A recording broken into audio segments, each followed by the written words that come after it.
Hello everyone, I am Dr. Belmont, and today we're going to continue discussing the thermal equilibrium topic for the Regional Chemistry 1 course. So let's jump directly into business. Very well, so we were discussing thermal equilibrium, right? And we know that if we have, for example, two objects or two substances, right, A and B, and one has more heat than the other one, then that heat is going to travel from the hotter to the coldest, and eventually the temperature of A is going to be the same as the temperature of B. Well, believe it or not, as simple as this model is, right, and trying to understand a little bit more of how the flux of heat moves, right, we can create a little bit more of practical applications for this. So let's go and bring another page. And let's say, for example, that you have a bar of steel, okay? Here it is, steel.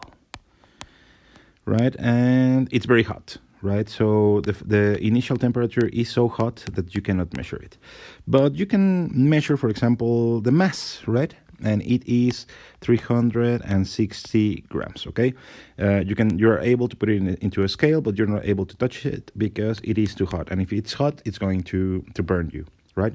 But you need somehow to either measure or calculate this initial temperature. Very well. So how are we going to solve this? Pretty simple. If something is really hot, what do? Well, you immediately throw it into water. There you go, water, right? And you're going to throw your bar of steel, right? And all of that heat is going to be transferred to the body of water, up to a point, right, in which both temperatures, water and steel, are going to be the same. So let's say, for example, that the initial temperature of water was 24 Celsius, okay? And imagine that the final temperature of steel, right, is going to be 42.7 Celsius. And remember, right, that if the temperature of A eventually is going to be the same as the temperature of B, right, that means that the temperature of steel is going to be the same eventually as the temperature of water. So I also know that the final temperature of water is going to be what? Exactly the same, 42.7 Celsius. Excellent, very well. So give me a second. Let me erase this part.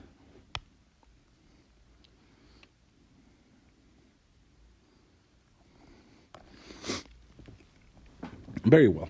So what else do we know? Well, we need to figure out a way in which we can now calculate this one, right? I cannot measure it. I cannot go back in time and try to measure it by any means, right? But what I can actually do is to measure, right, the volume, right, of water that I have here. And when I measure, right, that volume of water, I'm going to say that I got, for example, 425 milliliters. Very well. And why is this important? Well, remember that there's a definition that Q, the amount of heat inside of a substance, right, is a function of what? Of the heat capacity of the substance, the specific heat of the substance, times the mass, times the change of temperature. And look at here, what do we have? We have mass, we have volume that we can transform in mass, and we have changes of temperature. So somehow we can relate all to this to the heat. To which heat? Oh, well, very simple. So let's try to transfer this into a more comprehensive equation. So I have the heat of what? Of a steel, right? And it has to be related with what? With the heat of water. I also know that there is more heat in the steel and less heat in water. That means that the flux of heat is going to run from steel to water. So I need to add a negative sign here. And if we know this, right, then I can correlate the next equation.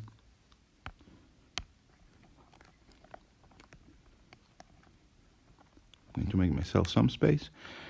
And I have the Q of steel, the same as minus Q of water.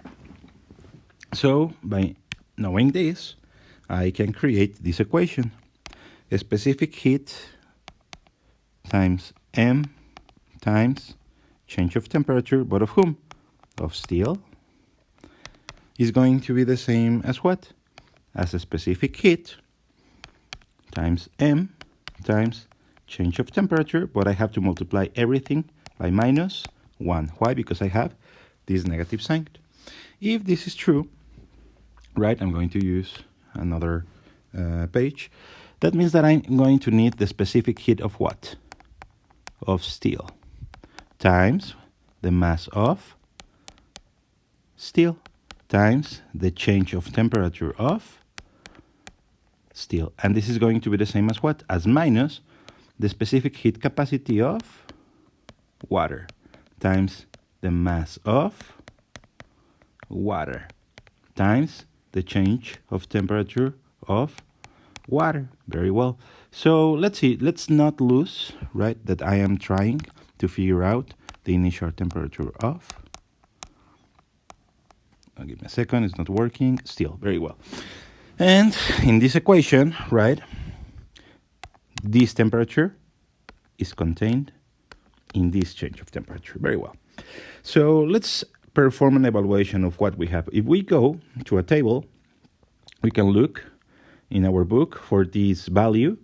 We can measure the volume of this, and we can measure the temperature. Actually, we already have them.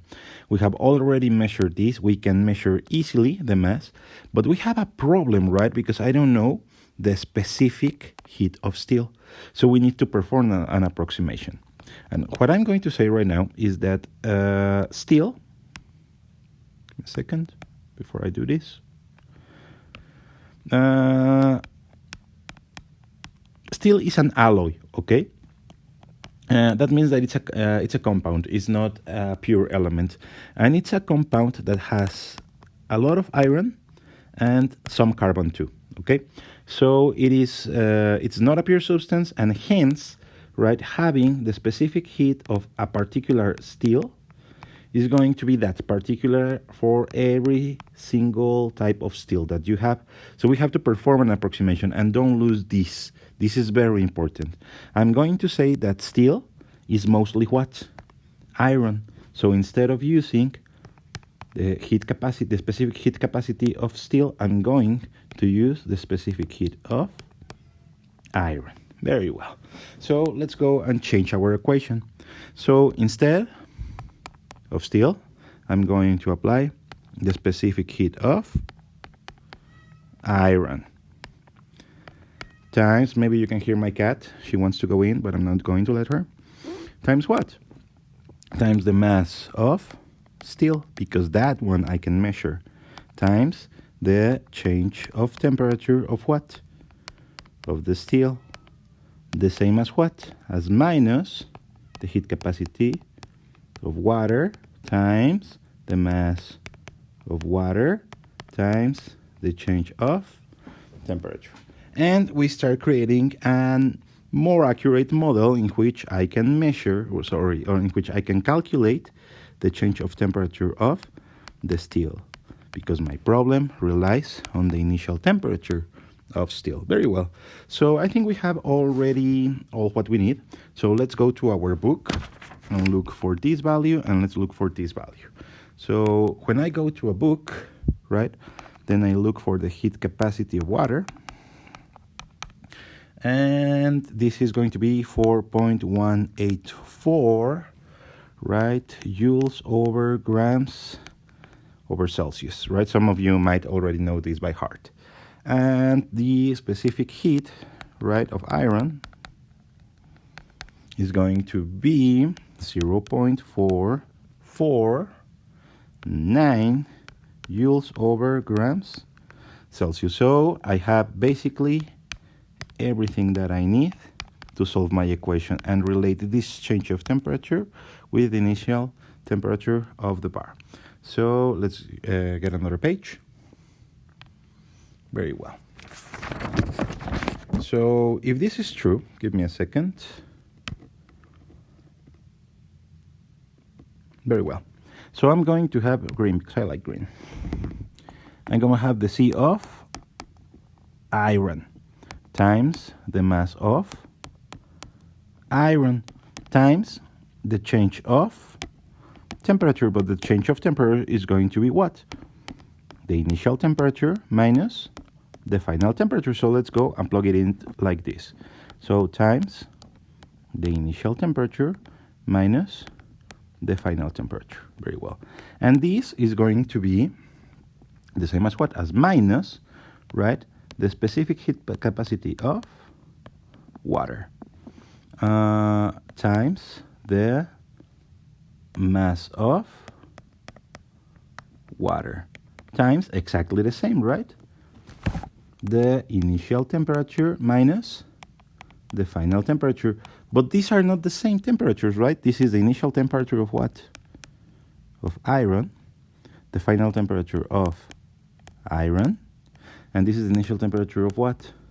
Of water, and final temperature of water. And remember always to be consistent and create the difference in the same way for both sides of the equations.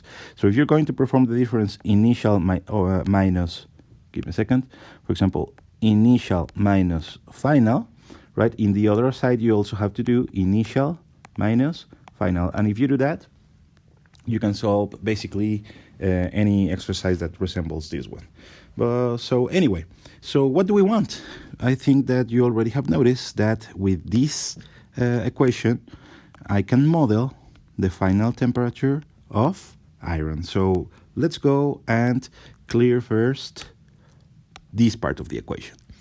So the initial temperature minus the final temperature of what? Of iron is going to be the same as what? As minus C of H2O, right? Times the mass of H2O times the change of the initial temperature of what? Of water minus the final temperature of also water. Over what? Well, I am clearing this section, so it has to be the C of iron times the mass of iron. And pretty easily what I can do now, let's change color, is to go and clear this variable or incognita or, well, yeah, variable of my equation. So it's going to be very simple, right? The initial temperature of what? Of iron is going to be the same as minus the specific heat capacity of water times the mass of water times the change of temperatures of water, the initial minus the final,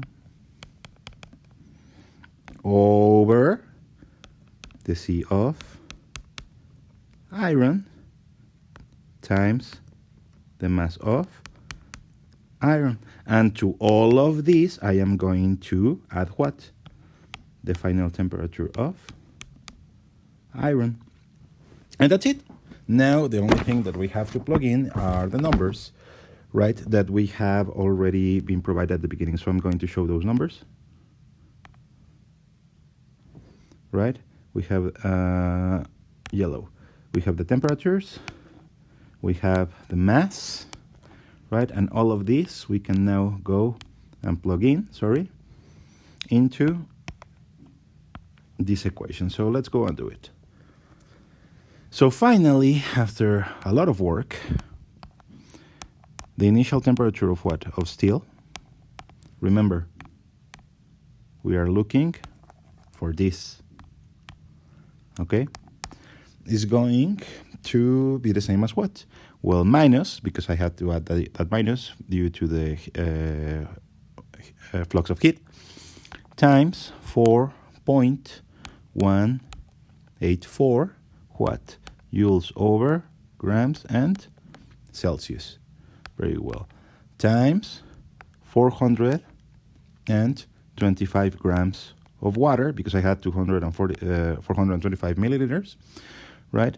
Times 24.0 Celsius, which is the initial temperature of water, minus 42.7 Celsius. And now I use a lot of space, so it doesn't matter. Okay. And this is going to be divided by what? By the specific heat capacity of iron, which is what? 0.449, right?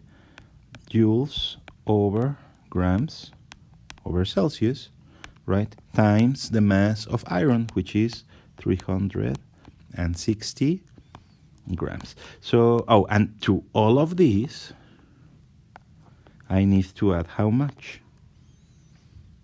42.7 Celsius. So look at this.